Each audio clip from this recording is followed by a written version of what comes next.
Dr. Andrew Meyerson. Hi, Andrew. Welcome to the show.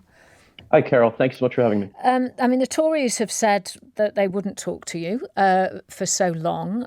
Do you think this is a better position for you now that Wes Streeting said he will? Absolutely. It's good to hear that this week the Junior Doctor Committee will be meeting with him, and that in his first act in office, his first phone call was to our leaders within the Junior Doctor Committee to resolve these strikes, because this is absolutely absurd that we had to go on strike for 11 different times to fight for pay restoration, because we are just seeing far too many of our colleagues leave our profession to go abroad because of the terrible pay and working conditions here in the NHS. So, originally the BMA asked for 35% as a pay rise, and that was based on, in real terms. You have lost that effectively, and you want to regain that from around about 2010, and that's understandable. But Wes Streeting will argue, I'm sure, as the Tories did, that they don't have that money in the pot. So, but do you think that there will be more compromise this time around?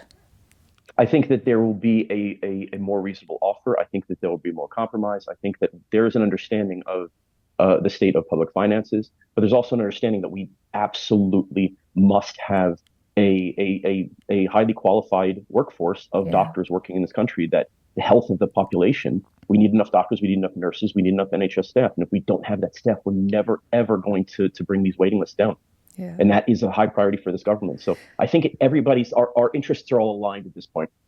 Wes Streeting has also said that he intends to use the private healthcare system in order, hopefully only temporarily, to bring the waiting lists down. What's the BMA's position on that?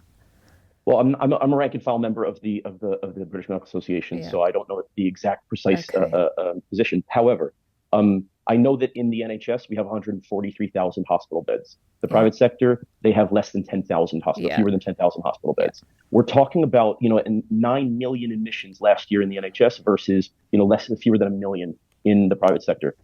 This idea that we can use the private sector to massively bring down these lists is just, it doesn't have a grounding in reality. And so that's how I would respond to that.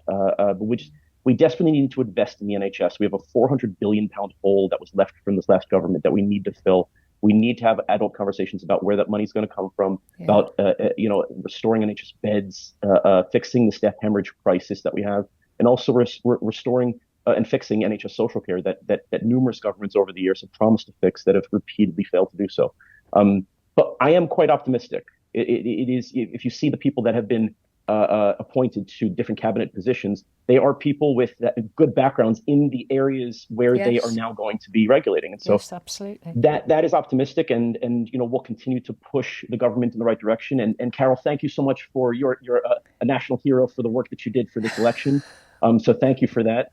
I think that that things are going to get better, but it's going to take quite a bit. And the best way to do that is to invest in our public services again, so that we own this country and not foreign investors. Yeah, absolutely. Andrew, thank you so much, and I wish you all the very best, and obviously the BMA with their negotiations with our new Secretary of State for Health. Thank you, Andrew Meyerson, Dr. Andrew Meyerson there.